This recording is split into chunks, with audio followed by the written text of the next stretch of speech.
Hello everyone, welcome back to my channel. Please subscribe my channel. The studio lights were blinding. The familiar roar of the audience, a comforting balm. But today, Ilara Vance felt a different kind of intensity. At 65, a number that now felt less like an age and more like an alarm, she carried a private, vigilant anxiety beneath her professional smile. She was a beloved television host, accustomed to navigating live interviews and spontaneous conversations with ease. Yet the smooth surface of her composure often cracked during the most innocuous moments, revealing a deep-seated fear rooted in her family's health history. The sudden void. The terror was less about the future and more about the fleeting seconds when the present failed her. It happened all the time, a sharp, cold jolt in the middle of a thought. Just last week, while introducing a guest she had known for nearly a decade, she couldn't conjure the name. "It's like a momentary power cut," she confided to her sister later. "I reach for a simple name, someone I know quite well, and there's a complete and utter blank. It truly frightens me." She called them senior moments, a phrase too light for the heavy dread it carried. The moments were stark reminders of the genetic pattern that had defined her family's last 2 decades. Both her parents had suffered from the progressive condition that steals memory, and her beloved father had passed away from its complications in 2012. Echoes of the father. Ilara often found herself calculating. "I'm 65 now," she whispered to herself one night, staring at her reflection. Her father had been officially diagnosed when he was 72. But the family knew the decline had started earlier. "Looking back on it, we think he was displaying signs," she had told a colleague, the weariness evident in her voice. "Little confusions, shifts in mood. We just didn't know what they were then. He was in his late 60s, and here I am, 65. The comparison was inescapable. The knowledge that both her father and her mother, now 94, had faced this erosion of the mind made her hyper-aware.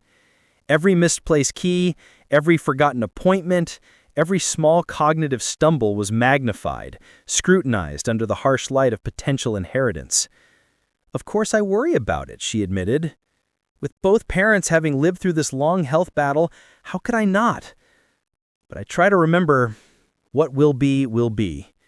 It was less a statement of acceptance and more a mantra for survival. The doubly hard burden. The memory of receiving her mother's diagnosis, the second time for the family, was still vivid. It had been doubly hard. "It's profoundly upsetting when your loved one receives that news," she had once shared publicly. "For us, it was already mapped out, because we had walked that road with my dad. We knew the painful trajectory that lay ahead for my mother. Visiting her now was a precious ritual.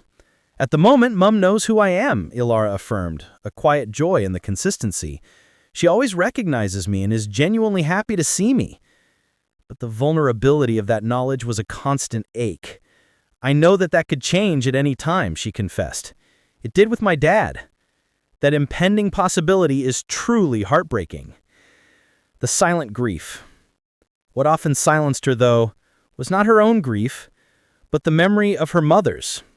She remembered a segment on her show a few years ago when she had spoken about her father's passing. She hadn't been able to finish her thought. "I was losing my dad, and that was immense, but my mother was losing the love of her life," Ilara recalled, the image of her distraught mother flashing behind her eyes. The man she married, had children with, they had years and years of memories built together. She noted that the conversations around this decline rarely centered around the spouse's silent, enduring agony. You don't often hear people talking about that side of it. She recalled the crushing distress when her father went into professional care. The memory was immediate and overwhelming, still bringing tears to her eyes.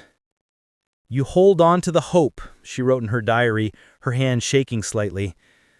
"But you know they probably won't get better." She closed the journal quickly, needing to shut the door on the surge of powerful emotion. "I'm sorry," she whispered to the empty room. "Sometimes I just can't talk about it.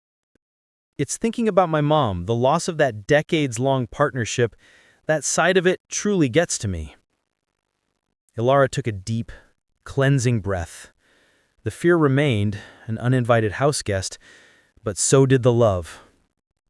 She looked forward to her next visit with her mother, resolved to be fully present, collecting and holding tight to every moment before the clock against the wall ran down.